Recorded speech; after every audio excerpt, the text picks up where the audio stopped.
Hi, everybody. This is, in fact, not the announcement that I had hoped to be making. This is not the announcement that I thought I would be making. This is a weird one. It's a hard one to make.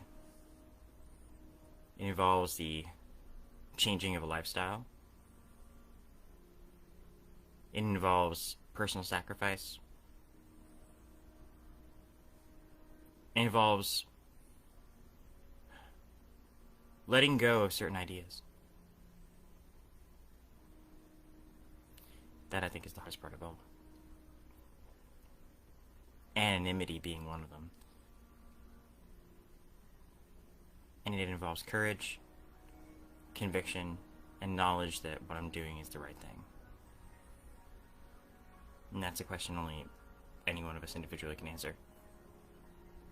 And when you take action based upon these criteria, believe me, no one is in favor of us. No one. You have to be your own personal support, your own personal encourager, and the only one in your corner. You have to be prepared for that. I know this. I've done this before. Most politicians that you're going to meet this year, or next year, or the year after, are going to want to run for office. They're going to be of whatever party, in this city likely Democratic, or some such other left-wing party or organization. They're going to have ads that are going to either play to their base, or alternatively, have the standard generic ad, and you know the one I'm talking about. The patriotic music lifts up, the red, white, and blue banners come out, and this person's going to work hard for your family. I'm voting for this person. I'm voting for this person. This person over here. This person right here. He's great. Is he, though? I don't know. I retired from politics. I retired from politics almost, actually more than 10 years ago. 13 years ago, as a matter of fact. And I swore to myself I would never run for office again. In fact, I moved to Seattle so it could be my retirement.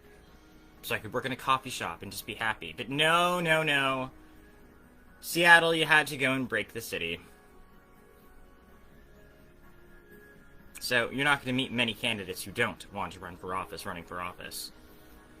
Until today. Hi. My name's Casey. I don't want to run for Seattle City Council. Not one bit. In fact, I loathe the entire idea of it. I know the process from petitioning onward. Fundraising is a nightmare, and I absolutely disdain making promises in exchange for cash.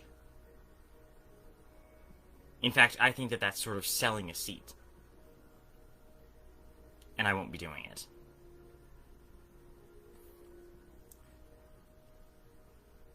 But God, and my gods help me, I'm announcing I'm forming an exploratory committee to run for Seattle City Council. Because I look at the crop of candidates, I look at their issues, their positions, what they care about, their backgrounds, and I'm distinctly underwhelmed.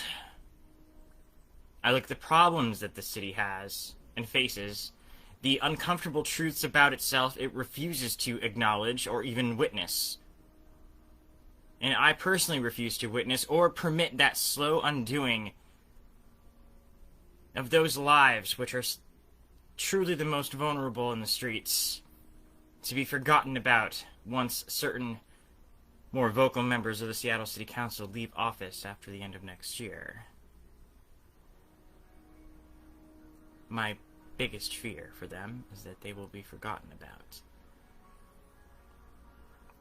And even with that city council member on the city council, unfortunately, the attitude around this city is still don't feed the wildlife when it comes to human beings. Our neighbors, our families, family members, our friends.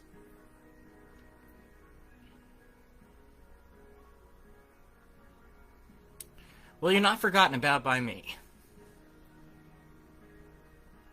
Now, I'm sure I'll have a planned platform coming up next couple of days. Something a little bit more articulate than this random, I decided to just do it right now video as I'm doing my laundry in my building.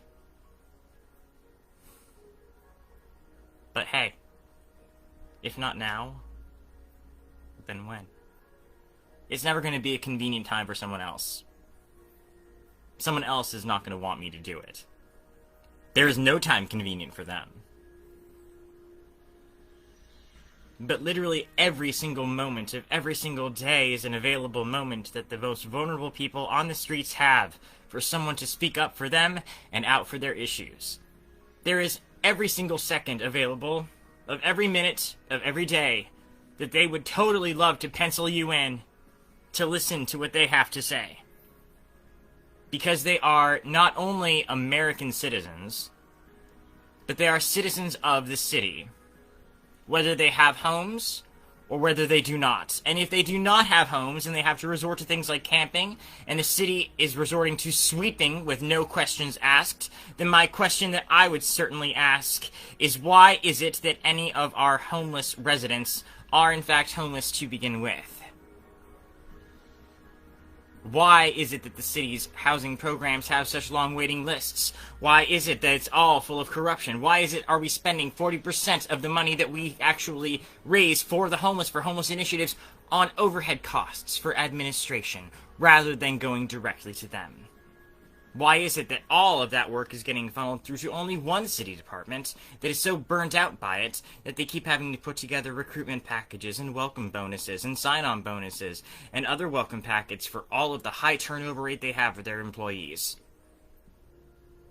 Why is it that there was a 12% drop as trumpeted by King County City Council, or County Council member Janine? I didn't commit her last name to memory because I was so in-loathed by her.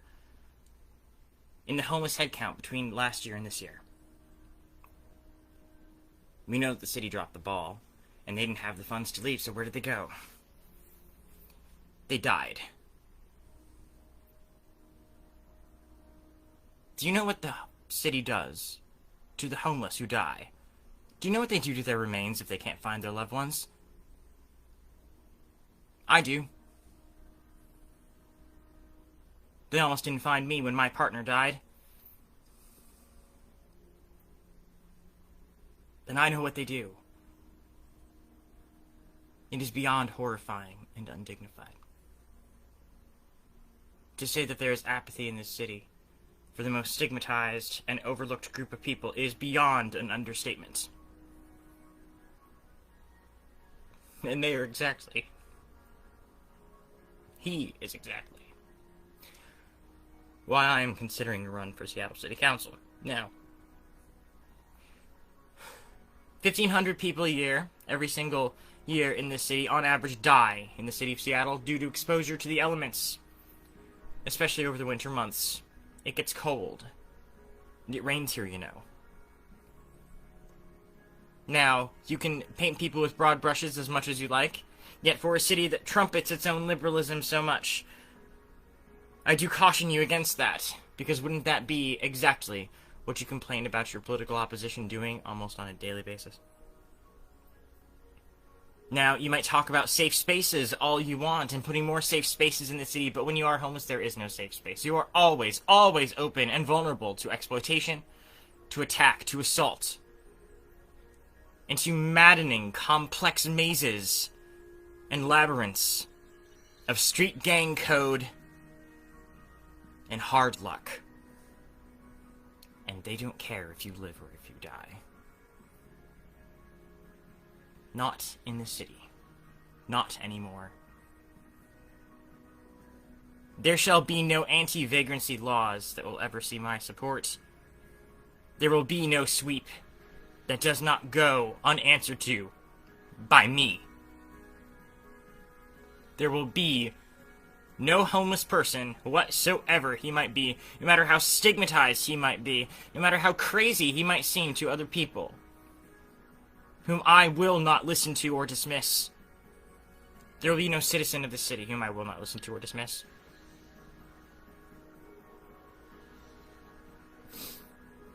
We are all worthy of dignity. We are all worthy of respect. We are all worthy of safety. And in the words of the great actress and sexiest sex symbol that ever lived, Mae West, there are 4 things that you need to run a city. Everyone needs a place to live, a job to work, something to eat, and a diamond tiara. My name is Casey Evans. I moved here in 2014 with my partner Jaron Nielsen, who died in 2020, before COVID.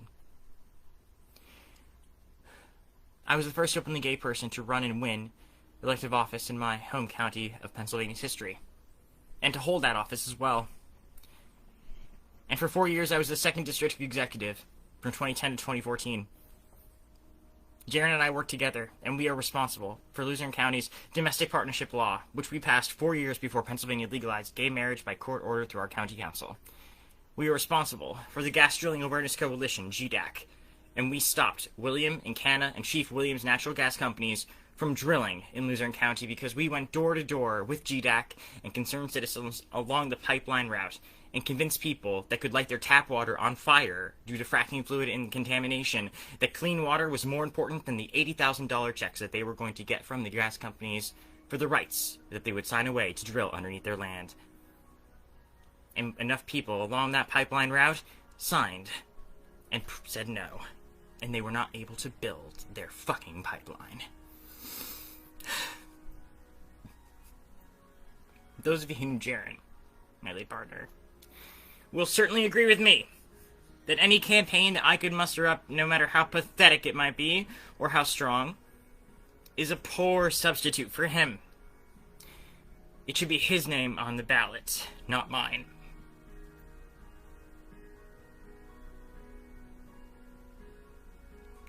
So, Jaron, this campaign is for you.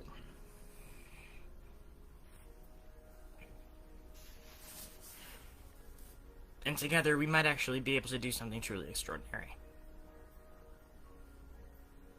Not only can we just correct Seattle, in all of its Seattle-ness,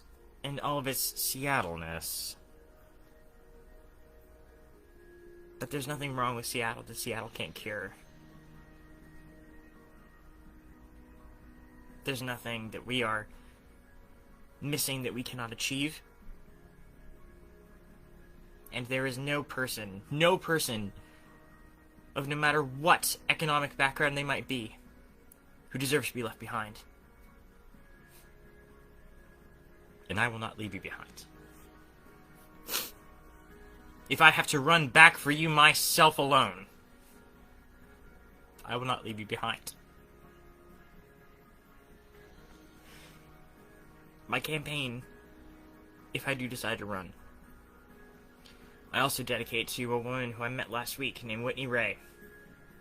The homeless street philosopher she calls herself, walking in the rain. I was a bit sad last week for personal reasons, and she found me outside, sort of crying. I sort of blub a lot, you know. Widows tend to do that. And so she asked me why I was crying and offered me a cigarette. And she expressed kindness when she had very little to offer but that. I gave her the shoes off my own feet, because she had none, in the cold and pouring rain, and we walked together. My name is Casey Evans, and I'm announcing I'm forming an exploratory committee on running for the Seattle City Council, because I will fix this shit myself if I have to. And as someone who, by the way, in my electoral history, got more votes than each of the elections that Kshama Sawant herself has run in, I know how to do this. Follow me. I know it might seem dark. Hopeless even. But follow me. Follow us. We know the way.